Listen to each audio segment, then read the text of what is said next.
안녕하세요. 동포세계 김용필입니다. 네, 오늘은 1월 10일 수요일입니다. 이 시간에는 여러분들에게 말씀을 드리고자 하는 게 제가 지난 12월 1일부터 해서 이 재해동포 정책 로드맵 정책 방향이죠. 그걸 10회에 걸쳐서 주제별로 여러분들에게 말씀을 드렸습니다. 그래서 그 방송 여러분들께서 꾸준히 또 많이 시청을 해주셔서 감사하고요. 그리고 이 방송을 보시면서 이 동포 여러분들이 이 댓글로 꾸준히 이렇게 이런 거를 해다 주세요 하고 요청하는 그런 내용들이 있습니다. 그래서 어떠한 내용들이 있는지 그거를 좀 살펴보고 그래서 함께 이런 생각을 해보는 시간을 갖도록 하겠습니다. 그래서 그 요청이 현실적으로 받아들여지기 위해서는 좀 우리가 함께 어떤 노력을 해야 되는지도 함께 좀 생각해 보는 시간을 갖고자 합니다. 그래서 여러분들 이 시간에도 많이 함께 시청을 해 주시고요. 또 여러분들이 여기에 따른 많은 의견을 또 제시해 주시면 감사하겠습니다. 네, 재해동포청 설립 원년 2024년. 네, 그래서 재해동포 정책 이렇게 달라집니다. 그래서 재해동포 정책 로드맵 기획 연재를 여러분들에게 쭉 해드렸고요. 그래서 처음에는 이렇게 달라집니다. 개괄적으로 여러분들에게 설명을 드렸죠. 그래서 많은 또 관심도를 좀 보였는데요.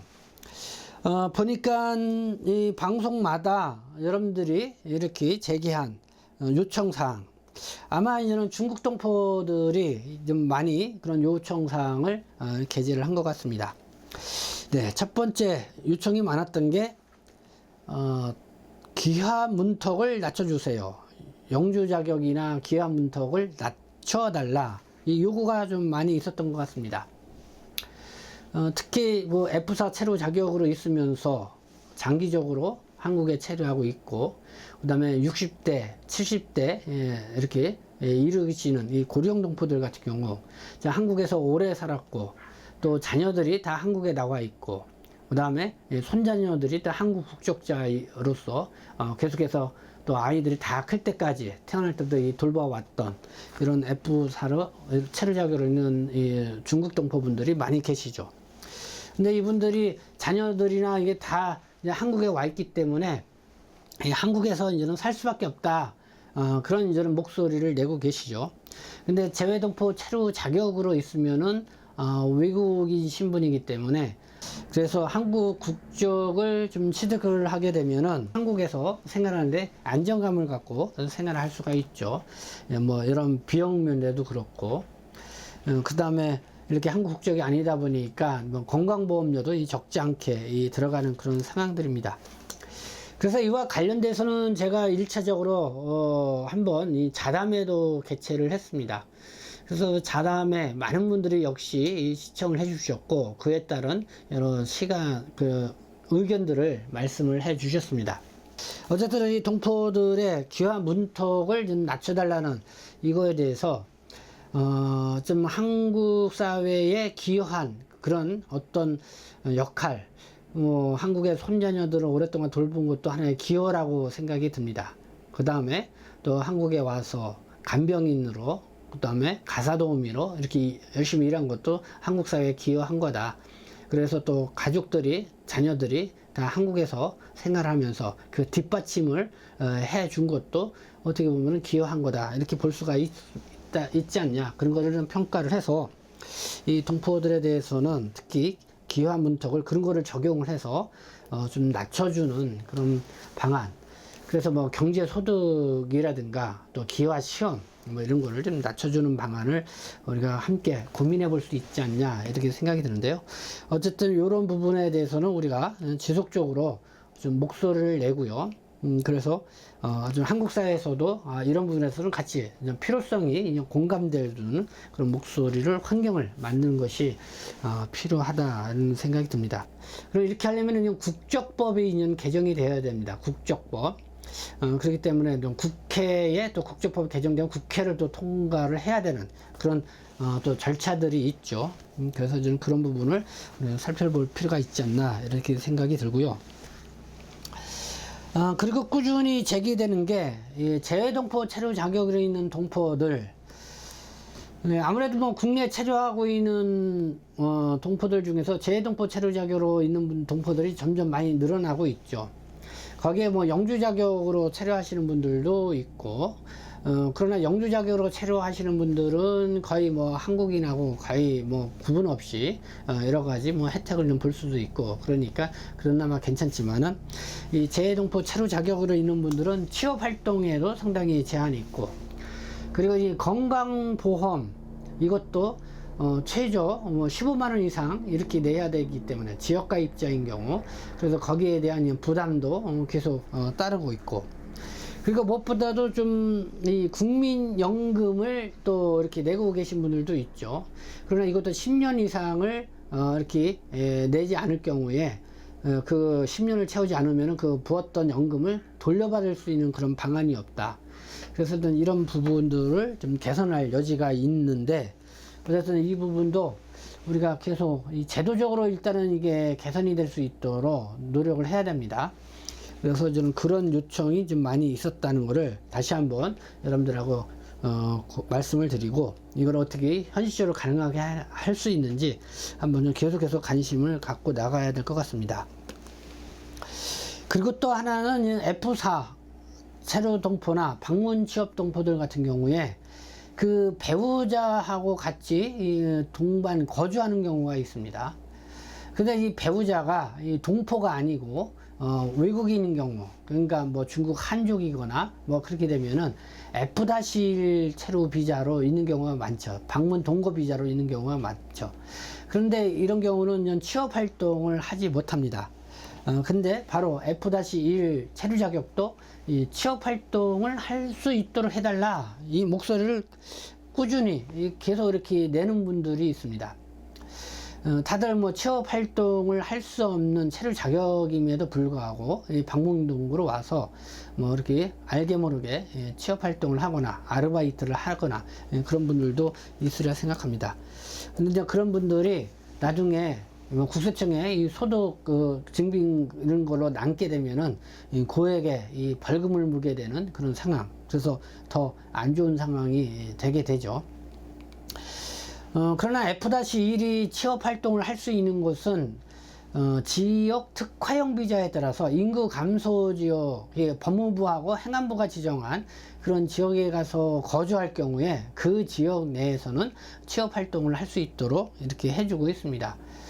근데 그걸 바라고 그 지역으로 갔다가 후에, 아니 그 전에 F1 체류 자격으로 있으면 불법 취업을 했던 그런 게 들통이 나면은 그것도 어려운 그런 상황에 놓여 있는 경우가 있죠.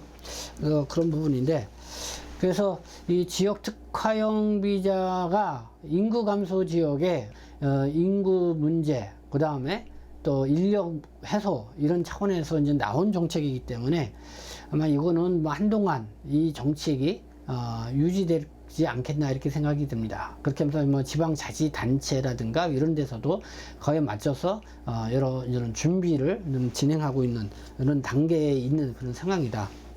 그래서 좀 그렇게 볼 수가 있는데, 그래서 이 방문동거 비자에게 취업 활동을 할 수 있도록 허용해 줘야 된다 하게 되면은 그래도 그런 공감대는 좀 일어날 수 있을 것 같습니다. 한국에서 자녀를 낳거나 아니면은 그 미성년 자녀를 키우고 있는 경우, 그런 경우는 좀 방문동거 비자도 체류 자격의 활동으로 이렇게 취업 활동을 할 수 있도록 허용해 줘야 되지 않냐라는 그런 나름대로 그런 제안은 꾸준히 해볼 수 있지 않을까 이런 생각이 듭니다.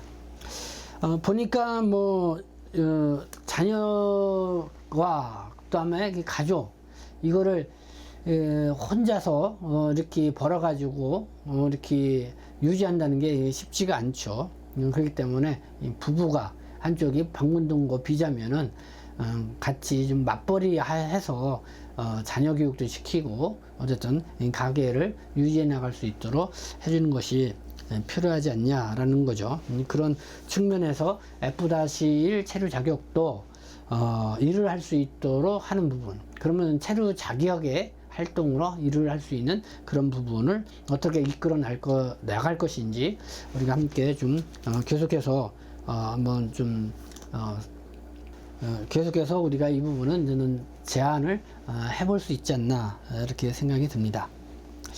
네, 뭐 이런 내용이 있고 그 다음에 앞서 뭐 H2 체류 자격하고 F4 체류 자격을 이제 통합적으로 하고 그 다음에 취업 활동 범위도 좀 현실에 맞게끔 허용해 주는 부분을 좀 넓혀 나가고 요거는 제가 앞서 여러분들에게도 말씀을 드렸습니다. 그래서 그 부분은 외국인 정책 기본 계획 제4차 거기에도 저는 제안으로 기본 방향으로 나와 있는 그런 부분이 있기 때문에 그런 부분들은 어느 정도 해소될 수 있지 않나 이런 생각이 듭니다.